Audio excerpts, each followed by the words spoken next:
Greetings world. We are on DK. We have noticed that our videos have been increasingly censored. They are not showing up in the subscriptions feed. Your comments do not always come through. Our responses do not always go through either. However, rest assured that we have not stopped the fight, nor will we. It is clearly a sign that we are doing something right. We will only face ever-increasing restrictions because we speak truth. As we continue to expose to you the controllers of our world, we will begin a series of videos about the families who control what is commonly known as the Illuminati, the 13 families, the elite everyone hears about, the Rothschilds, the Rockefellers, the Faces, the Puppets, the Jesuit Pope who we have discussed before, gives them orders, and is himself controlled by a few families who do their best to stay in the dark, the elite Jesuit papal bloodlines. We will expose one of them here for you today. We have written about these families and we have traced and documented them back to Canaan 4400 BC, in our document The Bloodlines. Please see it for more information. One of the top elite families of the Jesuit papal bloodlines are the Farnese. As we have discussed the Jesuits at length before, as well as in the document, we will not linger on the topic here, but will mention once again the leaders of the Society of Jesus, the Jesuits, who we expose to you with their sun worship logo, control power in the highest levels of the Jesuit Illuminati and governments across the world. The Jesuits control the Knights of Malta, Knights Templar, Knights of Columbus in the USA and inside the Roman Church, Opus Dei which was created by them. So without further ado, let us look at one of the top families.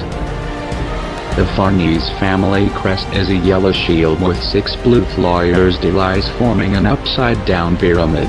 You can see the unicorn used frequently by them as well. It is a symbol used and created by those in the occult. Such are the Farnese. The story goes that they created their name Farnese around 900 AD after one of their castles, Castrum Farnese, which translates to Castle of Fame. A municipality in Italy in the province of Viterbo bears their name as well. Long ago when the bloodlines invaded Italy, they naturally named their territories after themselves, Sparta, Rome, and so on. Here we have Farnese, Italy. The area grows a particular oak tree called Farnia. Occultists put great value on oak trees and most things in nature since that is the mother god. The Farnese family is very easy to find, having been mainly popes, cardinals, bishops, dukes and queens who seem to be strangely ignored by the public. After all, when one's deeds are carried out by others, like these families, they can afford to live the easy life. Let us look briefly at some of their splendors. The treaties of the European Union are located in Palazzo della Farnesina, which has 1,300 rooms and holds the 13 offices of the Ministry of Foreign Affairs. The Palazzo della Farnesina was built in Rome next to the Orti della Farnesina, Farnese Gardens and 2 other castles. The Palazzo Farnese and the Villa Farnesina are parallel each other with the river Tiber cutting between them. In 1119, we can find Count Marquis Prudencio de Farnese, whose grandson, Guido, was Bishop of Oviedo. In Oviedo we can still find his ancestors Etruscan Fanu, a place where occult ritual sacrifices are made, but more on that later. In 1218 we see Pippo Farnese. His son was Raimudio, born around 1242. Grandson Ranunzio Niccolo became the captain of the Papal State in 1309. Of course, as most of these in the bloodline are. He was a Knight of Malta. Ranunzio Farnese, born around 1368, married Penthesilea Salamini and had 8 children. One of them was Pietro the Signore di Montalto di Castro, who became father of Ranunzio il Vecchio, Count of Pitigliano. Pietro was the commander-in-chief of the Florentine army and fought against Pisa in the war for Volta, for which he was handsomely rewarded by the Pope. Of course, Pietro's Farnese grandson, Pierluigi the Signore di Montalto, was born in 1435. He married Giovanna Caetani and they had 5 children. Their 4th child, Angelo, married Lella Orsini and became a lord, just like his other brothers. You will notice Orsini is one of the elite bloodlines as well. They only breed from certain families, and simply rotate the power within the families. In 1468 Alessandro Farnese was born and later became known as Pope Paul III. His sister, Giulia, also called Giulia la Bella, married Orsini when she was 15. Pope Alexander VI already had a mistress, Venezia di Academy, and had 4 children by her, which he openly acknowledged as his own and gave vast sums of money and titles to. The 4 are Giovanni the Duke of Gandia, Cesare, Lucrezia, and Geoffrey. Once Alexander rose in the papacy, Venezia was dismissed and replaced by Giulia la Bella Farnese. She was his mistress and had a daughter by him. She was called the Pope's whore. Their affair was obvious. She lived in an estate close to the Pope, as well as with her husband, who tried to keep her out of Rome after she left to visit her brother.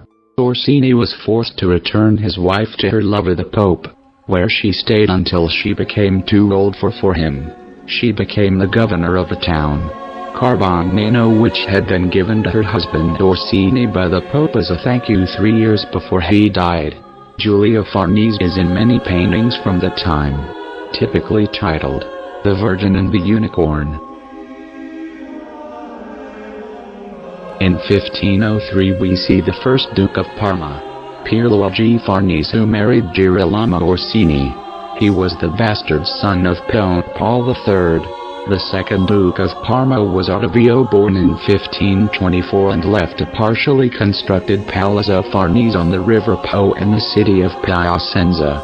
Alessandro Ignazio Farnese III became the third Duke of Parma, followed by Ranunzio, who finished the construction of the palace in 1602. We know by now it matters little if they die. The next in line picks up where they left off, while we can be relieved when they do at long last die like Mr. Rockefeller. We can rest assured that his son too will pick up exactly where he left off. Ranunzio Farnese married Margherita Aldobrandini, another of the elite papal bloodlines. Their daughter is Victoria Farnese, and niece of Pope Clement VIII. The Palazzo Farnese is now a museum containing many paintings and artifacts from the family, including the liver of Piacenza, which is a bronze, life-size replica of a sheep's liver. This was used in ritual animal sacrifices by a haruspics, a witch who has studied divination and the reading of entrails, that is shit, of sheep and birds, particularly the livers. These types of rituals were done by the Babylonians. It is covered with inscriptions in Etruscan, which was the language used before 100 AD when Latin was created. In this collection of valuable and extremely rare family historical artifacts and writings found in this language we can find Hercules, Zeus and all the other gods which you have been lied about, believing they have come from Rome. If you look into these things, you will find a clear continuance of them back in history much further than we are told. It is reported that the last person to be able to read this language was Roman Emperor Claudius in 10 BC with his family heirloom. We can follow the language back to Lydia, a region containing Troy and Babylon. We have detailed the family from Troy back to Babylon and back to lands before them. If we look at the archaeology and translate documents on that time, we find the first ruler of the Mermnad dynasty was the giant King Gyges, also called Gugu of Ladu, and Gog the ruler of Magog. He was born around 687 BC. He killed his friend Canadals, ending the first Lydian dynasty.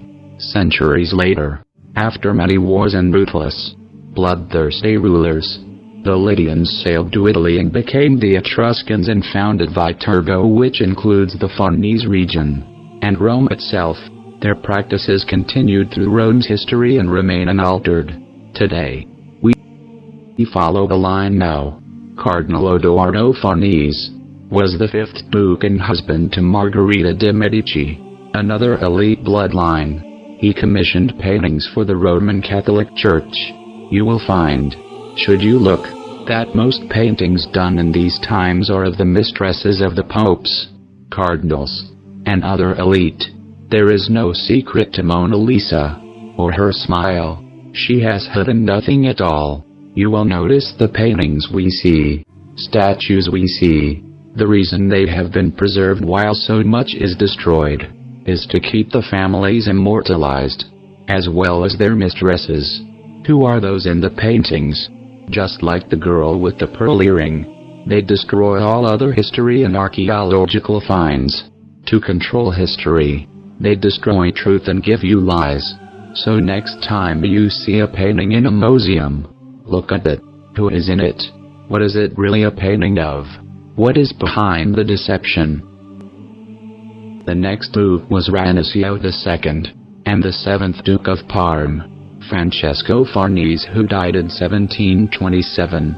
We of course see many cardinals during this time, such as Alessandro Farnese in 1520 and Ranuncio in 1530, and as we continue, in 1692 Elizabeth, also called Isabel de Farnese, Elisabetta, and Isabella Farnese became the Queen of Spain, the second wife of King Philip V, as arranged by Cardinal Alberoni, another papal elite bloodline.